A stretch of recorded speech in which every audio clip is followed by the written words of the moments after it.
So, a lot of people in America seem to think that uh, there is fascism on the rise. Question is there?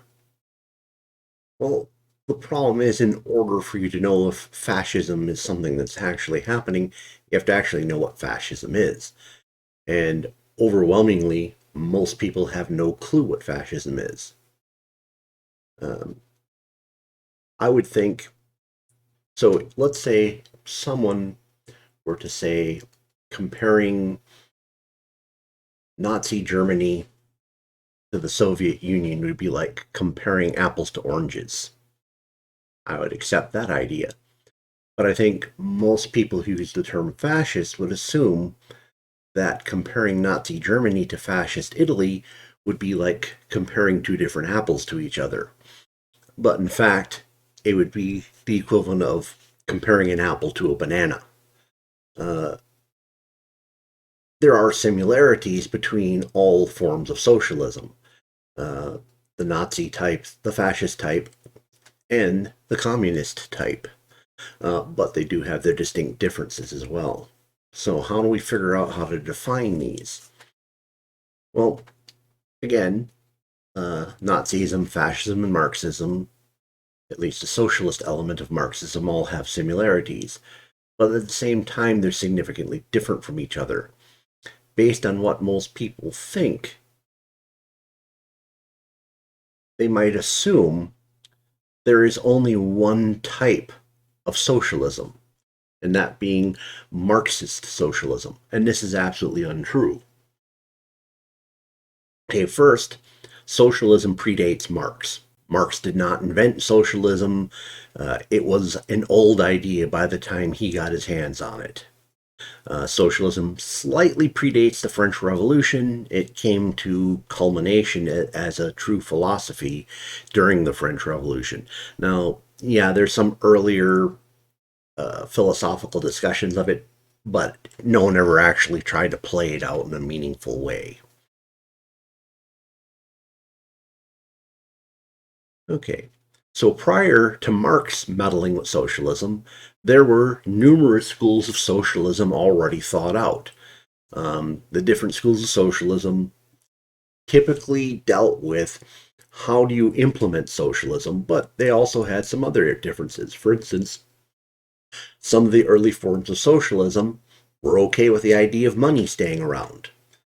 Some of the earlier forms of socialism were okay with property, or at least personal property, let's say. So many different types of socialism. Essentially, Marx ended up popularizing a particular form. And what ends up happening is people say, "Oh, well, I know of this type of socialism Marx wrote about because that's the information that's the most propagated." So you have a tendency to assume that's what there is, and that's why we get a lot of this nonsense of, "Oh, well, that wasn't real socialism." Well, because they're assuming Marx is the only socialism there is, which is untrue.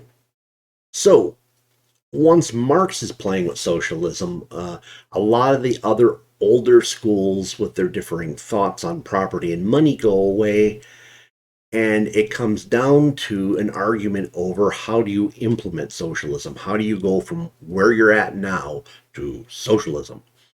And it came down to the primary differences where the idea of where conflict was occurring and how what groups would be set off against each other to eventually be able to socialize the whole. Now, Marx believed in class theory, critical class theory, and the general concept was that the bourgeoisie and the proletariat were at odds with each other, and essentially there would have to be some grand fight, typically a civil war or a revolution, to where the workers would eventually end up on top and they would form their own government, etc., etc. In stark contrast to this are the democratic socialist or social democrats. They came around a little bit after Marx began mouthing off. primarily a product of the 1848 revolutions of Europe. Uh, Essentially, what happened is the revolutions weren't successful, but they really scared the crap out of the existing social order. And so uh, the establishment of virtually all the countries of Europe accepted the idea of social democracy as a way of implementing small pieces of socialism in a democratic manner that would end up being a pressure relief valve to basically prevent a mass outbreak of revolts like that again. And they didn't occur again, so one must say they were probably successful. So, where the democratic socialists or social democrats differ from Marx is they don't believe that class conflict is going to bring socialism. They believe they can incrementally bring socialism via the ballot box. And once again, one might say that they're probably being fairly successful at that. So, what about fascism? Now, I mean, you'll hear the immediate outcry, oh, that's not socialism. It absolutely is. Uh, Economically, they were following the exact same blueprints everybody else was doing in terms of socialism. We'll get into that a little bit more, but the gist of it is for fascists, their idea of implementing socialism was that the uh, critical conflict was at the national level, and they believed that international socialism could never work. Their idea was is to implement it in the nation, and by uh, stomping out or basically enforcing the national state of socialism within the borders of a particular state, uh, they would eliminate the conflict that was occurring and basically make socialism work. Now, where the Nazis differed, and this is kind of a important concept. So, the Nazis believed in a debased form of race theory. That is absolutely incorrect. They believed that there were numerous different variations of races, Aryans being at the top, Jews being at the bottom, and all kinds of gradients in between. So, whereas if you were a fascist in Italy, as long as you were within the Italian state, even if you were a Jew, you were considered a good Italian, and you could be a member of the fascist party or a fascist supporter. Whereas in the Nazi idea with their race theory, you could have been born in Germany and your family could have been there multiple generations, but if you had the wrong genealogy, you weren't an Aryan, so therefore you could not be part of the whole. And going beyond that, you could be an Aryan living outside Germany and be assimilated into it. And they, of course, they had different gradients of it. It gets really complicated and painful to read. But so that's the major, and it's kind of interesting, is because obviously uh, Nazi is an acronym for the National Socialist Workers Party, when his fascism was actually much more accurately described as National Socialism, whereas the Nazis should be described as racial socialism because uh, their idea of Aryans could be someone who wasn't German at all. They could be Germans living in another land. They could be Germans who'd been living in another land for generations. Didn't matter. Now, one of the things that people get very confused on in both the fascism and Nazism thing is they want to uh, say that they were pro-capitalist, which in absolute they were not. Both systems wanted to destroy capitalism and implement socialism as an end goal. Uh, Essentially, they believed that it was okay to uh, have the remnants of capitalism around as long as it was benefiting the state. So if you were a business that wasn't doing what you were supposed to do, you'd be assimilated into another bit. You essentially be dissolved, and your assets and everything given over to another business that was following the orders of the state. Uh, the Nazis believed that they could not achieve through socialism until they had achieved 100% autarky, which meant that they had all the resources they needed within the German realm. And this is their reason for going to war with Russia in World War II, is they wanted to seize Ukrainian grain and Caucasus oil, and they figured once they had all these resources, they would be able to fully fulfill their idea of socialism.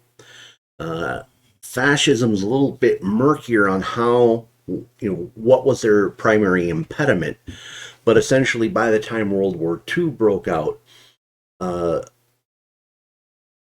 pretty close to 90% of businesses were either directly under fascist control or essentially obedient to the state, where controlling them wasn't necessary because they were doing everything they were told to do.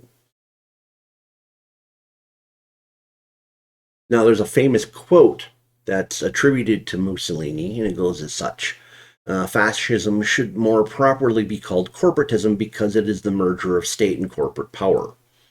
This is a wholly fabricated quote, does not exist. If you look in the Italian sources of the fascist period, Mussolini said no such statement. This is something that was created afterwards as part of the indictment of trying to link a socialist state back to capitalism. So, where did this problem of basically making fascism and Nazism exactly the same thing, and why were Germans called fascists when they clearly weren't? And just to add an extra layer to it, Italy and Germany almost went to war over Austria because of Germany meddling in the affairs of the Austrian fascists. Uh, so where's this fascism idea come at to in terms of calling the German Nazis fascists? Well, it comes out of when Nazi Germany declared war on Soviet Russia, because it created a very awkward visual. It would be the National Socialist Workers' Party up against the Union of Soviet Socialist States, which uh, which was in a comparison they didn't want to play out in the open at all. So they conflated the term fascist because it was a purely foreign word. There was no hint of socialism in the name itself, whereas not Nazi itself, the word socialism is part of it. Uh, and what would happen is, from a propaganda view, the West would pick this up because uh, of the same part of the same reasons that they didn't want to have that uh, the idea of German socialism being up against Russian socialism, because if one socialist is our enemy, how is the other socialist our friend? And then, of course, there were a lot of sympathizers in the West who wanted to distance German socialism from the Soviet socialism. So, fascist socialism sought to end capitalism, socialize business via the trade unions, tolerate only business owners that obeyed fascist ideology, create collective boards with the goal of absorbing all small businesses into large megacorporations to facilitate easy control, shrinking market theory, militarism, nationalism, and conquest of foreign powers for resources. Now, here's an interesting point to put it into perspective. Now, let's say you were somehow stuck in Europe in 1932 and you had a choice. You had to go and spend the remaining, and let's assume no war is going to come. Let's say somehow war is completely avoided. If you had to choose of being in Nazi Germany, the Soviet Union, or fascist Italy, in terms of freedom and survival, you'd be wisest to move to fascist Italy. Uh, Essentially, the Germans, without a war, were in the process of incarcerating and killing at least hundreds of thousands of people, and probably would have continued to the millions uh, if they'd been given the opportunity. War expedited their murderous behavior. Whereas the Soviet Union, uh, they had already, in peacetime, had far exceeded anything Germany had already done. So if you had lived in either Nazi Germany or Soviet Russia, your odds of becoming a victim of the state, either dead or incarcerated, were ridiculously high. Whereas in Italy, you're talking about a number between a grand total of 10 to 15,000 victims of the state.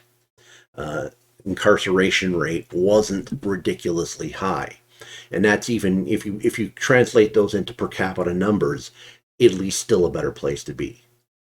And now the thing to throw it into even more uh, kind of mind blowing ideas. Imagine you were a Jew faced with the exact same choices. Well, obviously, being in Germany would be dead last because they're actively going after you. Uh, Soviet Union was only marginally better because they tended to persecute Jews as well, just not at the level that the Germans were.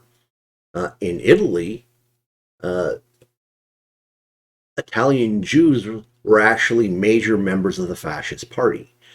And there was no particular move against Jewish people until well after uh, Italy ended up in Germany's sphere of influence, which, more accident of history, Italy was not fond of Germany, and when Germany seemed to be winning the war at the point where France was rolling up and getting ready to die quick, Italy decided to join the war in order to avoid missing out on the spoils of war.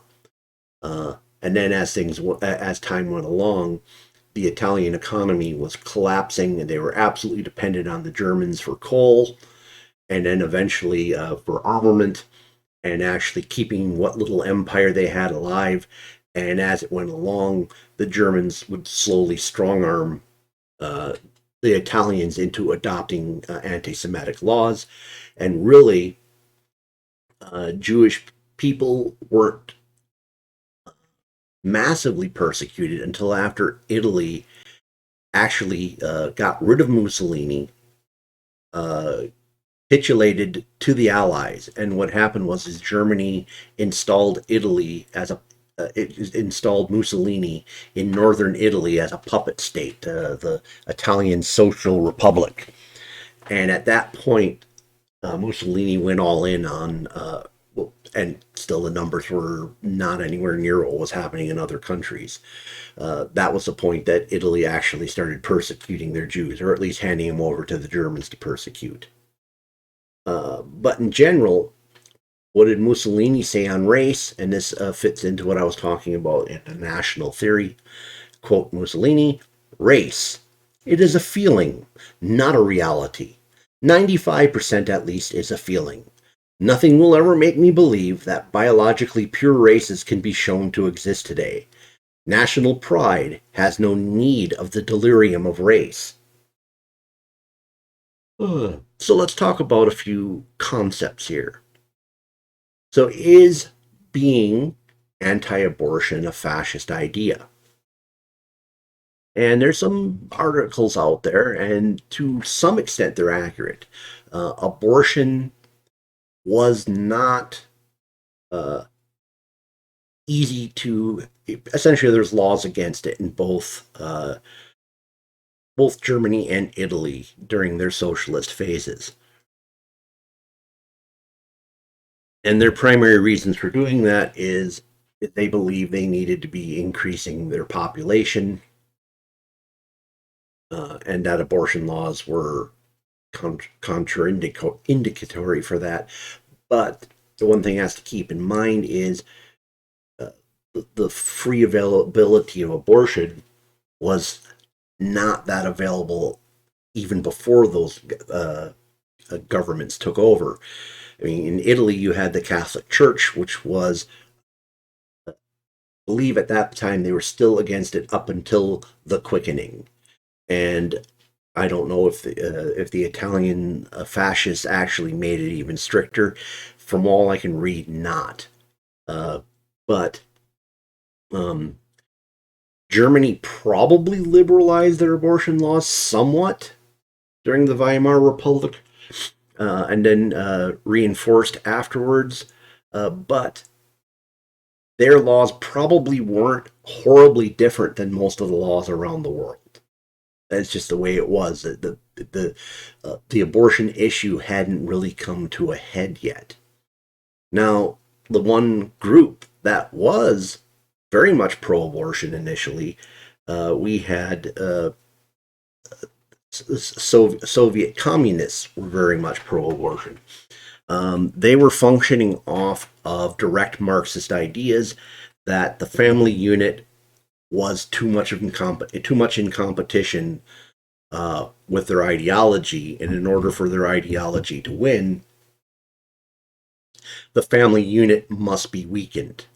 And differing ideas for weakening the family unit involved easy divorce laws, discouraging marriage, uh, easy abortion, uh, eliminating laws on premarital sex, eliminating laws on things that would be considered perverted at the time or deviant, uh, and actually propagation of pornography. And what would happen is, as the revolution continued in the Soviet Union, they would start moving away from these ideas. And then once Stalin was firmly in charge by about 1936, they only would play kind of lip service to the idea of eliminating the family unit. And they actually began a process of strengthening that would not be repeated again in the Soviet Union. However, outside the Soviet Union, the Frankfurt School, which was attempting to figure out a different methodology, they're the ones who came up with the concept of critical race theory. They're very much anti family and believed in the exact same items I was talking about previously. In fact, you'll see that uh, the Frankfurt School and critical race theory propagated up through Black Lives Matter and, to a certain extent, Antifa. Okay, so is being against gun control fascist? So, like, they'll say, "Oh well, look at these laws are allowing the people anyone to buy a gun. That's fascist." That's literally not at all. Um, in Germany and Italy and Russia, all these socialist states, you needed absolutely critical confirmation by the government in order to be a firearms owner. Uh, there were a lot of exemptions made for people in the rural areas, but for the most part, you had to be police, military, or party in order to be able to carry a gun anywhere near an urban area in those places. Um, One notable exception, though, is Marx himself, at least in the revolutionary phase, believed the workers should be heavily armed. Uh, some point, of course, once the socialist and then finally communist government is in charge, the workers shouldn't have those guns because they might get some bad ideas with them. So Marx was actually against gun control, especially for the workers, in the revolutionary phase of things. So is being for controlled immigration fascist? So if you're saying, well, I don't just want anybody coming in, I don't want an open border, is that a fascist sentiment? I mean, The idea of open border is new, and if for some reason you got it in your head that it's been around a long time in terms of actual application, that it's actually been being done, um, your memory doesn't work very well. All countries control their borders to some extent. Now, if your methodology of controlling the border is entirely, in terms of immigration specifically, is entirely based on race, you might be able to say uh, that has some Naziistic flavors. Uh, in terms of actual fascism of the Italian flavor, harder to say because at that time Italy was actually having a emigration problem and not an immigration problem. Uh, a lot of Italians were fleeing primarily to America and South America. So the idea of labeling immigration control as fascist in nature is uh, pushing the limits of imagination. So, what about this idea of business? If big business is somehow fascist, uh, only only if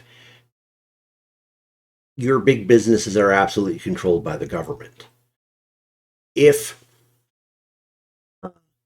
because in both actually in all forms of those all three socialisms, there Marxian socialism, uh, Nazi socialism, and fascist socialism. In all cases, their end goal was to get rid of business, profits, uh, competition, other things like that. It's just that the methodology, uh, both the Italian fascists and the German Nazis came up with, required an interim step of keeping some form of capitalism running. And even the Russians ran into this problem where initially they tried to go full fledged in their collectivization of agriculture, and the result was famine. And if uh, it weren't for American relief efforts by Hoover, uh, the Soviet Russians would have starved to death. And following that, they actually implemented agrarian reforms that allowed a limited amount of capitalism in order to keep people fed. Kind of ironically, maybe I'm not using ironic correctly, but the Chinese in 1979, when they began their move away from Maoism, they actually implemented some of the Russian revolutionary reforms of that point where they were at starvation and then uh, reprivatized a portion of their agricultural sector. And that started our China down its more modern path. So, at least in terms of these items, I think it's pretty hard to say that fascism is rampant in America. Now, probably the one area where we have a question mark is big business and government, because it's hard to see what the end game is other than the fact that the government does, and we're seeing it primarily out of the progressive movement, uh, the progressives of both the Democrat and Republican Party, who seem to favor laws that make businesses bigger at the expense of smaller individual owned businesses. However, it's hard to say what their absolute end goal is. So it's harder to determine whether they are taking the fascistic step of trying to control all the businesses before they step into socialism, or if it's just a progressive endgame where government is in control of everything, but in the progressive manner of intellectuals of various boards controlling everything, because obviously if you put the right group of intellectuals together, uh, and put it in charge of anything, it just suddenly makes everything better. Okay, I think I've reached what I want to say on that at the moment. This might elicit a few comments.